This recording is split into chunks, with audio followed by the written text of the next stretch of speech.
Hello students, आज हम पढ़ेंगे लेटर वैदिक एज के बारे में और अर्ली वैदिक एज के बारे में। मीन्स दोनों को हम कंपेयर करने वाले हैं अपनी इस वीडियो में। So let us start with comparative study of early and later वैदिक सोसाइटी।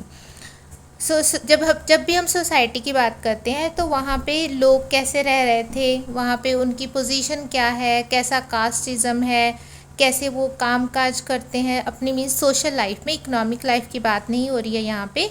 अगर कोई वहाँ पे सोशल ईवल्स हैं कैसे हैं, कैसा एजुकेशन सेटअप है, ये सारी चीज़ें हम उनकी सोशल लाइफ में या सोसाइटी के बारे में अगर हम डिस्कशन करने जा रहे होते हैं तो पढ़ते हैं। So let's start with first point, that is the position of women. हमने अपने फर्स्ट चैप्टर में जब हम अर्ली वैदिक एज के बारे में पढ़ रहे थे तो हमने पोजीशन ऑफ विमेन में पढ़ा था कि women was treated being equal, means equal as a man. तो विमेन एंड मैन में दोनों में कोई ज़्यादा डिफरेंसेस नहीं थे, दोनों को इक्वली ट्रीट करा जाता था। विमेन को भी एजुकेशन का राइट था, वो हर एक सेरेमनी में पार्ट लेती थी। और ऋग्वेदा में कुछ एक हिम्स हैं जो विमेन स्कॉलर्स के द्वारा लिखे हुए हैं। मीन्स उनकी पोजीशन क्या है, इक्वल टू मैन है। लेकिन जब हम बात करते हैं लेटर वैदिक टाइम की तो जो पोजीशन थी विमेन की वो लोअर डाउन हो जाती है। तो यहाँ पे हम कुछ एक रीजंस भी पढ़ेंगे कि वो पोजीशन कैसे लोअर डाउन हो गई। तो अर्ली वैदिक टाइम जब हम पढ़ रहे थे तो हमने पढ़ा था कि 2 टाइप की मैरिजेस होती थी, पॉलीगेमी होती थी, मोनोगेमी होती थी। कि एक में क्या होता था कि एक पर्सन एक ही अगर मेल पर्सन है तो वो एक ही फीमेल के साथ शादी करेगा। लेकिन कुछ एक में था कि कभी कभी एक से ज़्यादा पर्सन्स के साथ भी वो शादियां कर लेते थे। लेकिन यहाँ पे जब लेटर वैदिक के टाइम पे हम बात करेंगे तो यहाँ पे क्या हो गया कि एक पर्सन एक से ज़्यादा शादियां करने लग गया। मीन्स एक मेल पर्सन की एक से ज़्यादा वाइफ्स होती थी।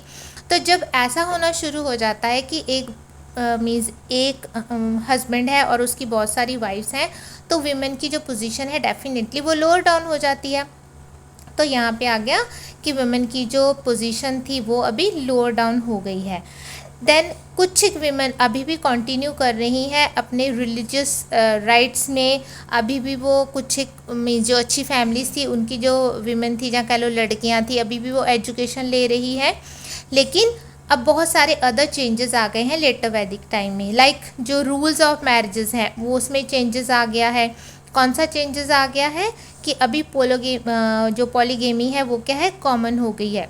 ठीक है।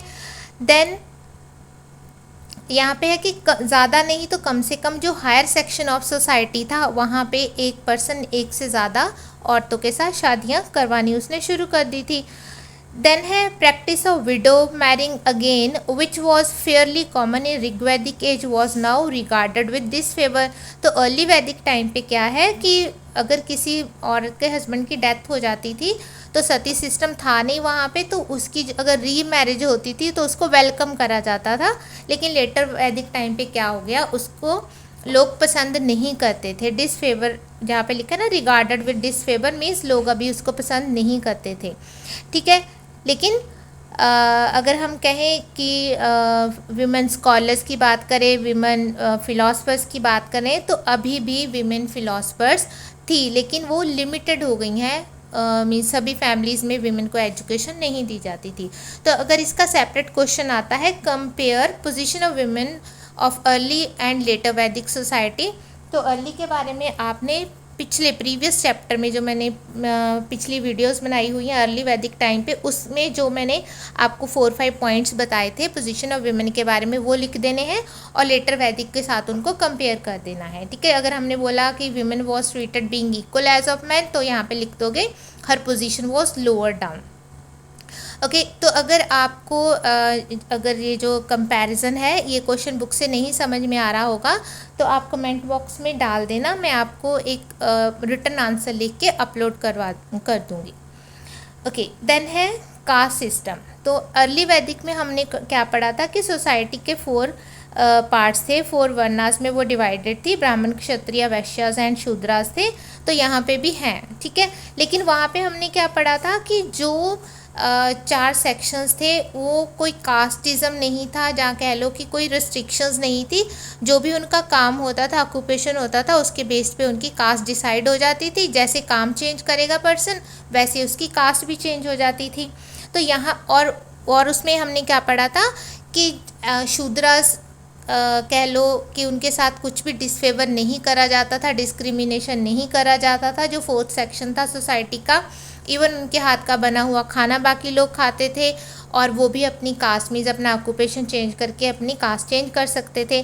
तो ये हो गया आपका अर्ली वैदिक का। तो लेटर वैदिक में जब हम कंपेयर करेंगे तो यहाँ पे क्या कंपेयर करेंगे कि अभी क्या होना शुरू हो गया कि जो 4 सेक्शन ही है सोसाइटी में, लेकिन जो फर्स्ट सेक्शन था ब्राह्मण्स का था, उनको और ज़्यादा पावर्स मिल गई हैं। इवन क्षत्रियास थे, वो भी बहुत पावर्स इंजॉय कर लिया। It means Brahmans and Kshatriyas अब प्रिविलेज्ड क्लास में आ चुके हैं, बाकियों से बहुत फ़र्क आ गया है।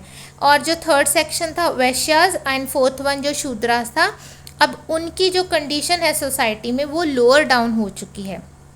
देन नेक्स्ट में क्या है कि इनके अलावा मैनी अदर कास्ट ग्रुप्स भी वहाँ पे शुरू हो गए। मीन्स 4 तो मेन थे, अब उसके साथ साथ इन चारों के साथ साथ और भी बहुत सारी कास्ट, जहाँ कह लो कास्ट के ग्रुप्स शुरू हो चुके हैं।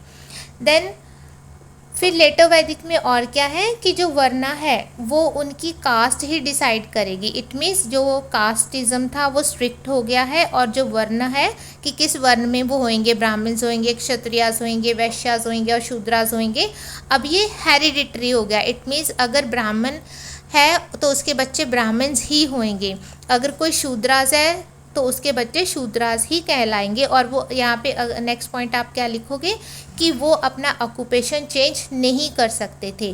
ऑक्यूपेशन नहीं चेंज कर सकते हैं, इट मीन्स उनकी कास्ट चेंज नहीं हो सकती है। तो जिस भी कास्ट में पर्सन का बर्थ हुआ होगा वो वही अपने पेरेंट्स वाला ही काम करेगा और वही उसकी कास्ट फिक्स रह जाएगी।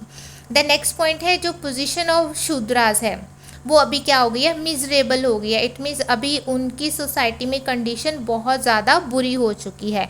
अब वो ना तो कोई जैसे कहते हैं रिलीजियस सेरेमनीज़ को परफॉर्म कर पाएंगे, ना कोई सेक्रीफाइसेस परफॉर्म कर पाएंगे, जैसे यज्ञास वगैरह होते थे वो नहीं परफॉर्म कर पाएंगे, और उनको डिस्क्रिमिनेट करा जाता था सोसाइटी में, उनके साथ इक्वल ट्रीटमेंट भी नहीं करी जाती थी।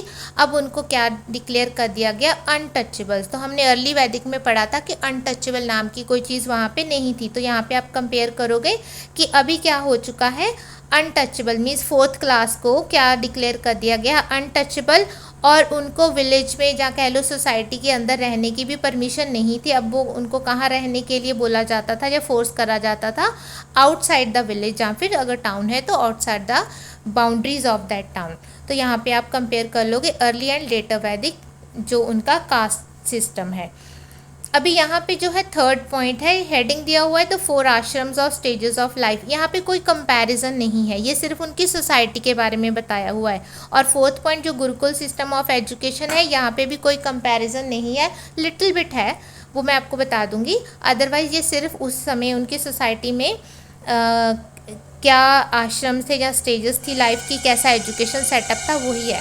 तो यहाँ से सेपरेट क्वेश्चन आ सकता है, डिफाइन द 4 आश्रम्स और stages of life of Aryans. तो यहाँ पे अर्ली या फिर लेटर वैदिक का कोई कंसर्न नहीं रहेगा, वो आर्यंस ही वर्ड यूज़ कर लेंगे यहाँ पे।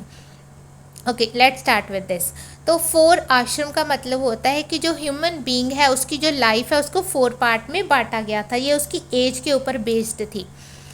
तो ये जो डिवीज़न थी एज आई टोल्ड यू कि 4 पार्ट्स में बांटी हुई थी। तो हर एक जो पार्ट है वो 25 ईयर का था। इट मीन्स जब किसी बच्चे का बर्थ होता है, इट मीन्स उसकी एज हो गई 0, तो 0 से लेके जो 25 ईयर तक उसकी एज होएगी, ये उसका फर्स्ट स्टेज होएगी लाइफ की। उसके बाद 5 ईयर का बच्चा हो गया तो 26 ईयर से लेके जो नेक्स्ट 50 ईयर तक जो उसका टाइम पीरियड होएगा वो उसकी नेक्स्ट स्टेज हो जाएगी। सिमिलरली 51 से 75 और 76 से लेके 100 ईयर तक उसकी 4th स्टेज हो जाएगी। ओके, तो फर्स्ट जो 25 ईयर थे, 0 to 25 ईयर थे, वो किस चीज़ के लिए होंगे, उसको बोला गया ब्रह्मचार्य आश्रम। तो फर्स्ट आश्रम कौन सा हो गया, पेपर में आ सकता है, दैट इज़ ब्रह्मचार्य आश्रम। तो ब्रह्मचार्य आश्रम क्या था, it was mainly for education, it means to get education.